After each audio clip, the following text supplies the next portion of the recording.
Hi guys, welcome back to Vlogmas Day 3. Today I am doing the big one.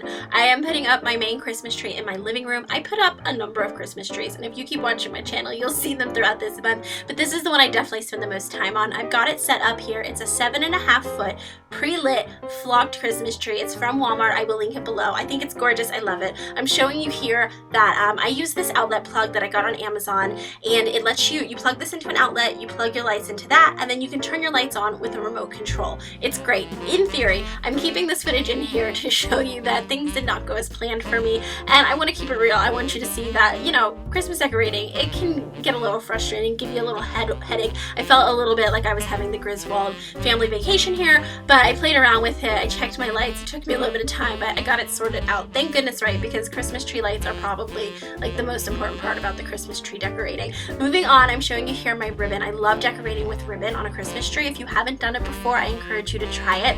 You spend just a little bit of money and you get a big bang for your buck. I cut like 2 to 3 feet pieces, and I put them in such a way that I kind of make it look like I've got continuous pieces. This adds so much movement and depth and interest. When your eye looks at it, you're like, why does that look so good? And it's the ribbon. It fluffs up the tree, makes it really full and lush. I'm using a mixture of rose gold glitter ribbon and just gold glitter ribbon. This is going to be like a mostly monochromatic tree with a rose gold look to it, with a little bit of other color thrown in for dimension. Again, I feel like just kind of tweaking things, adding something a little unexpected is key to making Christmas trees look bomb. Like here, I'm adding floral picks and I'm letting them kind of drape over. I'm not putting them all the way in. I like stuff sticking out of my trees. I'm putting on some bows here. These bows came from Dollar Zone, which is a local dollar store.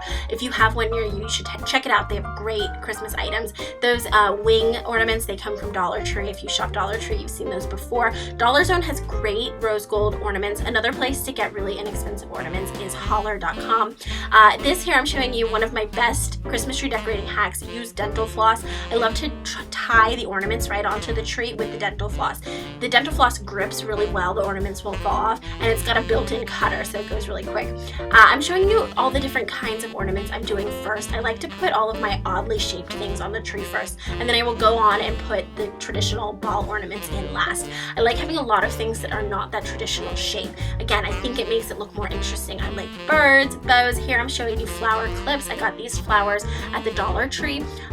They clip right on. That's really great. Just anything that's kind of different. See here, there's another bird. These beautiful feathers. These came from Dollar Zone. I absolutely love them. And they came on a clip. They go on so easily. So yeah, anything that's kind of out of the ordinary, stick it on, try it out, see if it looks good. Feathers, anything fluffy and lush and in your color palette. I've got a few more bows here. So yeah, like I said, it is monochromatic, and now I'm going to add just like a touch of red in the background. There's going to be a few deep burgundy ornaments. It's still going to look monochromatic, but it's going to give it that little something extra.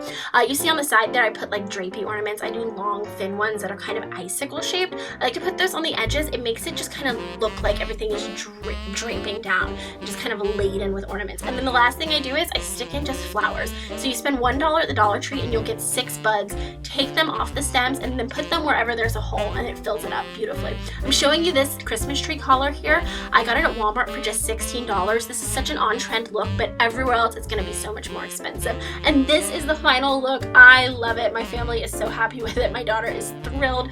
I'm loving this color scheme. This is my 3rd year doing sort of a rose gold tree, and I think I've got it perfected now. Adding in that red really gives it something a little extra special. Here's a close-up of the mix of stuff. Like I said, I really like to put a big combination of different kinds of things. I think that when you do a lot of different type of stuff, it keeps the eye moving. It doesn't stay stagnant. So yeah, that's my look this year. I love it. I hope you guys enjoyed it. Let me know in the comments if you put your tree up. Give this video a thumbs up if you liked it, and don't forget, I'm doing Vlogmas. That means a video every single day in the month of December leading up to Christmas. I've got DIYs, recipes, gift guides, stocking stuffers, decorating, so much stuff to come. I will see you guys next time. Thanks for watching. Bye.